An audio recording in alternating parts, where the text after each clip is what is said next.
Hello everyone, welcome to my channel Dhani Classes. Today we will start class 11's microeconomics chapter Consumers Equilibrium. मैं आज इस chapter में consumers equilibrium के particular एक topic law of DMU को describe करने वाली हूँ. It means law of diminishing marginal utility. Microeconomics के सारे चैप्टर्स के पर्टिकुलर जो वीडियोस होंगे वो टॉपिक वाइज मैं डे बाय डे अपलोड करूँगी. आज फर्स्ट जो टॉपिक है that is law of diminishing marginal utility. So look student, सबसे पहले आपको मार्जिनल यूटिलिटी और यूटिलिटी इसके बारे में नॉलेज होना चाहिए. तो यूटिलिटी और मार्जिनल यूटिलिटी क्या है, what is marginal utility and what is utility, इसको पढ़ने के लिए समझने के लिए आप अदर वीडियो को सर्च करें. आज हम केवल यहाँ पर law of diminishing marginal utility DMU के बारे में डिस्कस करेंगे. So as you know that law of diminishing marginal utility ये जो लॉ है ये दो मेन जो फेमस इकोनॉमिस्ट हुए, एक इकोनॉमिस्ट थे हमारे मार्शल और दूसरे थे गॉजन ने ये लॉ इंट्रोड्यूस किया था. और मेन इनका जो क्रेडिट जाता है, यानी जब हम इसका पूरे उसकी कैरेक्टरिस्टिक्स को देखें तो उसमें ये जाता है कि जो मार्शल जो थे उनकी जो रोल था बहुत ही इम्पोर्टेंट रोल था इस लॉ को इंट्रोड्यूस करने में. जैसे कि ये जो लॉ है, ये लॉ कब एप्लीकेबल होता है इकोनॉमिक में, ये लॉ कब एप्लीकेबल होता है, उसके कुछ 5 पॉइंट्स हैं. तो मैं आपको पॉइंट टू पॉइंट पहले डिस्क्राइब कर दूं कि how can we apply this law, है ना. किसी भी इकोनॉमी के अंतर्गत ये लॉ को कैसे अप्लाई किया जाता है, लॉ ऑफ डिमिनाइजिंग यूटिलिटी. सो कभी भी यदि हम law of diminishing marginal utility को अप्लाई करना है या फिर हम इसको शॉर्ट फॉर्म में डीएमयू भी कह सकते हैं, इसको अप्लाई करना है. So first of all we have to assume something, यानी इसके कुछ अजम्पशंस हैं जिसको हमको लेकर चलना पड़ेगा. अगर वो प्रॉपर है तो ये लॉ एप्लीकेबल होता है ना. जैसे कि कुछ 5 पॉइंट्स बुक में गिवन है, मैं राधा बहुगुणा वाली बुक को प्रेफर करती हूँ. उसके अकॉर्डिंग यदि 5 पॉइंट्स में देखूँ तो सबसे पहला दिया है cardinal measurement of the utility. यानी ये लॉ जब कब एप्लीकेबल होगा, जबकि इसका मेजरमेंट कार्डिनल हो. कार्डिनल यूटिलिटी का जो डेफिनेशन है वो मार्शल द्वारा दी गई थी. अब उन्होंने इसमें क्या बताया, उन्होंने ये बताया कि इसके अंतर्गत जो भी यूटिलिटी है, utility can be measured by the numerical form, by the number only. यानी हम यूटिलिटी को कैसे फाइंड आउट करते हैं, by the number. Like look at the board that tabular representation I have shown here. So according to table just see first unit consumption में 10 unit जो है total मिल रही है. So what is that, this is a utility. यानी 1 unit consume करने पे आपको यूटिलिटी कितनी मिलती है, 10, है ना. तो ये हमने किस में, न्यूमेरिकल फॉर्म में इसको कन्वर्ट किया. So it is a cardinal utility. यहाँ पर जो है लॉ एप्लीकेबल होगा. सेकेंडली इसका जो मेजरमेंट है, second point is given here, standard unit of measurement. जो भी इसका मेजरमेंट होगा वो स्टैंडर्ड यूनिट ऑफ मेजरमेंट होना चाहिए. Like I am taking the example, जैसे सिंपल सा है, अगर मैंने आपसे कहा कि 1 ग्लास वाटर से आपका सेटिस्फेक्शन हो रहा है तो 1 ग्लास, है ना, तो स्टैंडर्ड यूनिट हो गई. अगर मैंने कहा कि 1-2 बूंद पानी P low, simple example I am giving, तो उसमें वो प्रॉपर स्टैंडर्ड यूनिट नहीं है, आप सेटिस्फाई नहीं हो पाएंगे.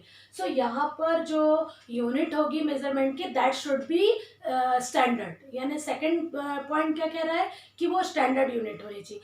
थर्ड पॉइंट क्या है कि जो कंजप्शन हो that is continuously consumption should be. यानी ये लॉ कहाँ एप्लीकेबल होता है, जबकि जो कंजप्शन होता है हमारा वो कंटिन्यूसली कंजप्शन होता है. जैसे एग्जांपल है, suppose you are hungry, very hungry, and you are eating 1 chapati in a morning, है ना. On that time you are very hungry और suddenly you skip that time और फिर आप इवनिंग में एक लेते हो, उस टाइम पे खाया फिर एक इवनिंग में खाया, तो कंटिन्यूसली में नहीं होगा. तो यहाँ पर कंटिन्यूसली कंजप्शन मतलब आपको बहुत तेज भूख लगी, you are very hungry, so you are, अगर आपकी डाइट 4 चपाती की है, 3 चपाती की आप कंटिन्यूसली में खाते हो तो आपकी जो टोटल यूटिलिटी है वो मार्जिनल यूटिलिटी काउंट की जा सकती है. फर्स्ट चपाती से आपको जितना सेटिस्फेक्शन हुआ, देन सेकंड चपाती से आपको कितना सेटिस्फेक्शन होगा, then we can calculate by the numerical form. Clear. So ये थर्ड इसका जो स्टेप्स है कहती है कि कंटिन्यूस कंजप्शन होना चाहिए। फोर्थ कह रहा है कि जो रुपीज है वो कांस्टेंट होना चाहिए, रुपीज की वैल्यू कांस्टेंट होनी चाहिए, मतलब जो रिसोर्स जिस रिसोर्स से हम परचेस कर रहे हैं वो टाइम टू टाइम उतना ही होना चाहिए। ऐसा ना हो कि रिसोर्स प्राइस उसके बहुत बढ़ जाए या बहुत कम जाए, उस कंडीशन पर कम हो जाए, उस कंडीशन पर भी ये लॉ अप्लीकेबल नहीं होता है। लास्ट है कि जो कंज्यूमर है उसकी भी इनकम फिक्स्ड होना चाहिए, उसकी इनकम फिक्स्ड होगी तभी तो वो कंटिन्यूसली उसको यूज करेगा। और दूसरी बात, उसके प्राइस भी एक जैसे होने चाहिए। ये 5 assumptions है जो किसके लिए एप्लीकेबल होते हैं, DMU के लिए। Now we have to discuss this one is a tabular presentation. Main मेरा मोटिव इसको समझाने का था, जिसमें मैंने आपको 5 पॉइंट्स बताए कि 5 assumption होने चाहिए DMU के लिए। अगर 5 पॉइंट्स क्लियर होते हैं then DMU is applicable. Okay, so now look at here that I draw one table here, unit consume, total utility and marginal utility। जैसे यूनिट कंज्यूम में 1 से लेकर 9 तक के हमने यूनिट कंज्यूम की, एक के बाद एक ये यूनिट में आ गया। उसके बाद टोटल यूटिलिटी क्या होती है, फर्स्ट यूनिट को जब कंज्यूम कर रहे हैं तो 10 यूटिलिटी मिल रही है, फिर सेकंड कंज्यूम कर रहे हैं तो 18 मिल रही है, देन थर्ड कंज्यूम कर रहे हैं 24, फोर्थ कंज्यूम कर रहे हैं 28, फिफ्थ कंज्यूम कर रहे हैं 30 और 6 के बाद 30 एज इट इज रहती है, फिर ये डिक्रीज फॉर्म में होती है। ठीक, ये ध्यान दीजिएगा, यहाँ पर व्यक्ति का यूनिट कंजप्शन की लिमिट खत्म हो गई, इट मीन्स यहाँ वो सेटिस्फाई हो गया, फुल सेटिस्फेक्शन हो गया। और उसके बाद जब आएगा तो ये नेगेटिव फॉर्म में आ जाते हैं। ठीक, अब TU तो गिवन रहता है आपका, ठीक है, जब भी आपको एग्जाम में ही आता है तो उसमें TU या टोटल यूटिलिटी गिवन रहेगी या मार्जिनल यूटिलिटी गिवन रहेगी, and you have to find out the if marginal utility is given, so you have to find out the total utility. अब देखिए इसको फाइंड आउट कैसे करते हैं। अब मान लीजिए TU दी हुई है, तो TU यानी टोटल यूटिलिटी, अगर ये गिवन है तो मार्जिनल यूटिलिटी में क्या करते हैं कि फर्स्ट यूनिट का मार्जिनल यूटिलिटी तो वैसे ही हो जाएगा, ठीक है। फिर सेकेंड यूनिट में क्या करते हैं कि जो फर्स्ट यूनिट है उसको सेकेंड यूनिट की टोटल यूटिलिटी में से माइनस कर देते हैं, तो यहाँ पर आ जाएगा 8, जैसे ये दिया है ना, ये देखिए 18 माइनस 10, ठीक, तो यहाँ पर आ गया 8, लाइक दैट 24 माइनस 18 तो 6, फिर ये 28 माइनस 4 है ना। हम जो मीन मोड मीडियन करते थे उसमें सम्स में इस तरह से सॉल्यूशन होता था, ठीक, उसमें और आगे देखिए फ्रीक्वेंसी वाले सॉल्यूशन में, क्लियर। सो अगर हम 30 में से 28 माइनस करते हैं तो 2, then 30 minus 30 is equal to 0। अब क्या हो रहा है, यहाँ तक हो गया प्लस पॉइंट में, पॉजिटिव में, अब यहाँ से जो आ रहा है ये नेगेटिव फॉर्म में आएगा, यानी यहाँ पर व्यक्ति फुल सेटिस्फाई हो गया, यहाँ पर होगा क्योंकि यहाँ पर यूटिलिटी मिल ही नहीं रही, जो जितनी है उतनी स्टेबल है ना।